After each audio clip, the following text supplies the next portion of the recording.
2024 Self-Directed SEP IRA updates, what you need to know. Hey everyone, Adam Bergman here, tax attorney and founder of IRA Financial. And on today's AdBits, going to review and discuss the new 2024 Self-Directed IRA SEP rules. Everything you need to know to stay up to date on the new IRS SEP rules in 2024. So the first big change in 24 is higher contributions. In 23, you were able to put away $66,000 to a SEP IRA. In 2024, you can now put away $69,000. There is no catch-up. Whether you're 50 or 40 or 60, it's still $69,000 in 24. Now, just like 2023, the way the SEP IRA rules work is it is a pure profit sharing plan, meaning if you are a sole proprietor, single member LLC, a Schedule C taxpayer, you have to look at your net Schedule C, and then you would multiply 20% based off that number, and you can't go above $69,000 for 2024. You can still make contributions for 23, which was a $66,000 max, up until you file your business tax return for the 23 taxable year in 24.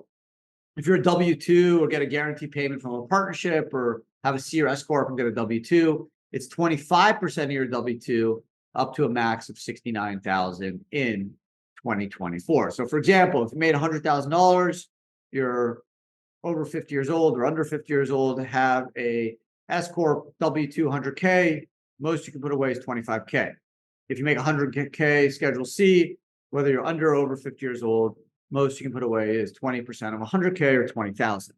Now, starting in 23 and continuing in 24, employer profit sharing contributions, because that's what a SEP is, it's an employer contribution. The employee actually doesn't make the contribution, the business does. So if you make contributions pre-tax, it's a tax deductible expense to the business. Well, thanks to the Secure Act 2.0, SEP employer contributions can now be made in Roth. The first year for this new option was 23, and it will continue in 24 and beyond. One thing to consider is the company still gets that deduction, so that's great. However, the recipient, meaning the owner or the employee, has to pay tax on the employer contribution that's made on their behalf, since it's an after-tax account. Because if they didn't make you pay tax on that, then you'd get a double benefit, right? The company would get a deduction, you wouldn't have any income, and then you would have it tax-free. It wouldn't be fair because in the pre-tax world, the company gets a deduction, but you've already paid tax. It's pre-tax income, so you'd already have paid tax on that amount. Whereas if they did it in Roth, it wouldn't be fair because you wouldn't have taken that contribution into income, because you're going to pay it.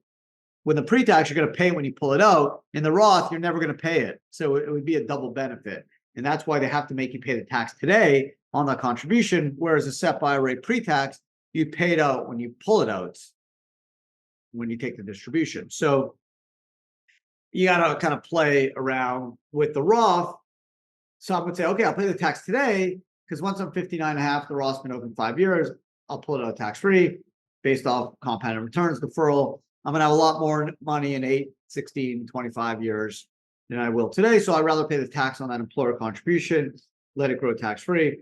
Others may say, I don't really want to deal with extra tax this year. I'll pay tax when I pull it out. But at least the SEP IRA now has the Roth option, which it didn't have pre-23.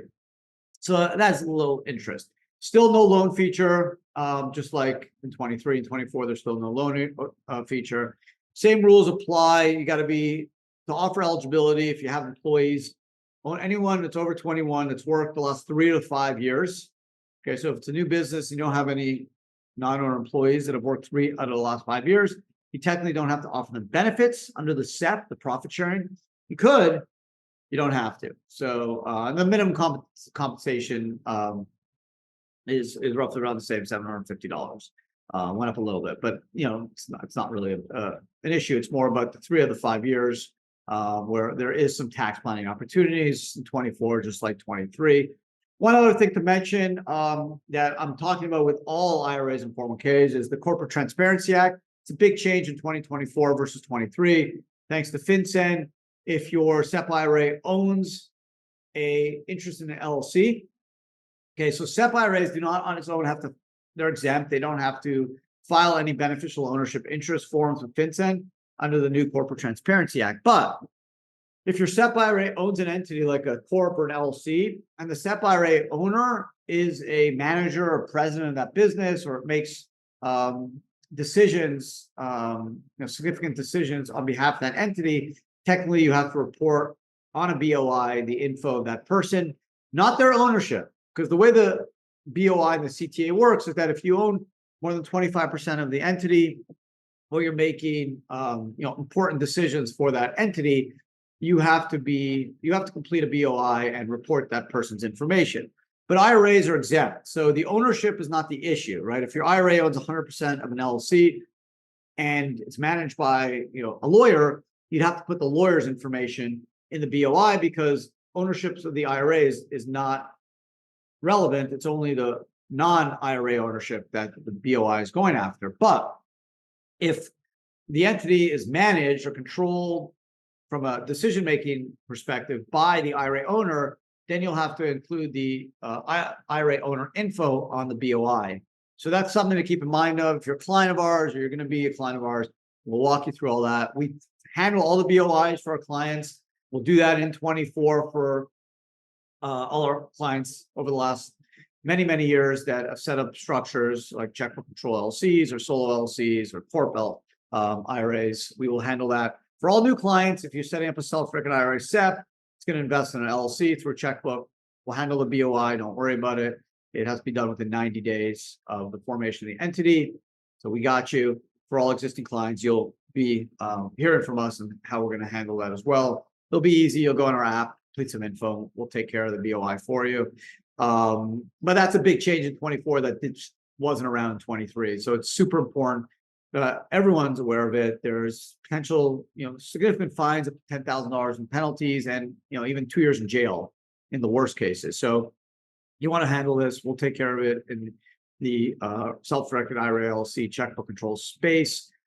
Just remember, if you just have a SEP IRA that owns property or owns gold or cryptos on its own without an entity, you don't have a BOI requirement. So that's cool. But if your SEP IRA, self-directed, owns an LLC or a corp, the ownership's not the problem. But if you are the manager of the LLC or the president of the company making important decisions on that entity, the BOI will have to be filed and your information will be provided to FinCEN as the responsible party, the person making important decisions on behalf of that entity. So we'll handle that. This is not a taxable issue. It's more about the IRS, FinCEN, the Treasury, just keeping track from a money laundering, anti-terrorism perspective. So it's nothing to be concerned about. You're not hiding anything. The IRS can always find this information if they audited you.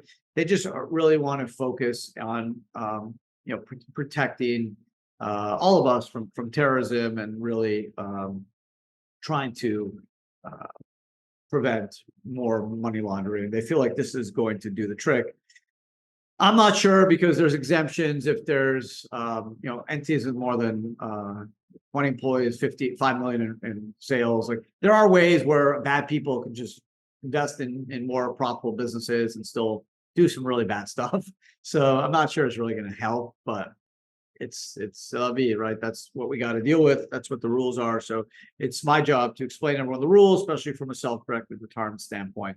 Make sure everyone's aware, protected, and if you're a client of IRA Financial, this is an important service that we're going to provide that I think will be very unique in the space, and I assume we'll be working with a lot of clients moving over to us who want this type of service because I assume a lot of companies are just not going to be able to provide the service. So that's it. Those are the 2024 self-directed SEP IRA updates you need to know about, be aware of, and appreciate you hanging out with me today.